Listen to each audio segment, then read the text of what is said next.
நல்லா இருக்கிற எங்களை எப்படியெல்லாம் பாடப்படுத்துறாங்க பாருங்க.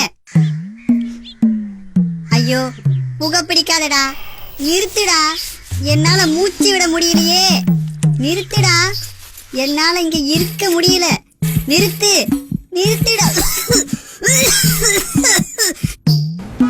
ஐயையோ என்ன அதிகமா இருக்கிறத சாப்பிடாத, என் நெஞ்சு அடைக்குது, சாப்பிடாத.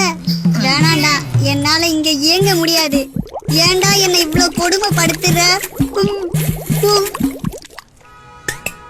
மணி மாசம் மாசம் நிக்காம அந்த பருப்பறா அது எடுக்கிறேன். விசிறியடா ஒரு வேலையில இந்த அடுக்கு. ஐயோ கொழுப்பெல்லாம் இடிக்குது, சுத்தி டைட்டா இருக்கு, உடம்பு குறைடா, உன் வேலையை நீயே செய்யடா. டேய் புரியாம பேசாதயா, சொன்னா கேளியா, இங்க ஒரு டிராபிக்ல மாட்டிடுறியா? ஆமா அதுக்கு என்னடா இப்போ? யாரு? நானா நானா வாடா, அவனை வந்தாருவே. ஏன்டா டென்ஷன் ஆகுற? தாங்க முடியல, வெடிச்சிரும் போல் இருக்கடா. அமைதியா இருந்து என்ன காப்பாத்தேன்டா. டேய் டென்ஷன் ஆகாதடா. இப்ப புரியுதா நாங்க படுற கஷ்டம்? உங்களின் இதய ஆரோக்கியத்திற்கு புகைப்பழக்கத்தை கைவிடுங்கள். அதிக எண்ணெய் உணவுகளை தவிர்த்திடுங்கள். சுறுசுறுப்பாக செயல்படுங்கள். உணவில் உப்பை குறைத்திடுங்கள். மன அழுத்தத்தை தவிர்த்திடுங்கள். உங்கள் இதயத்தை பத்திரமாக பார்த்துக் கொள்ளுங்கள்.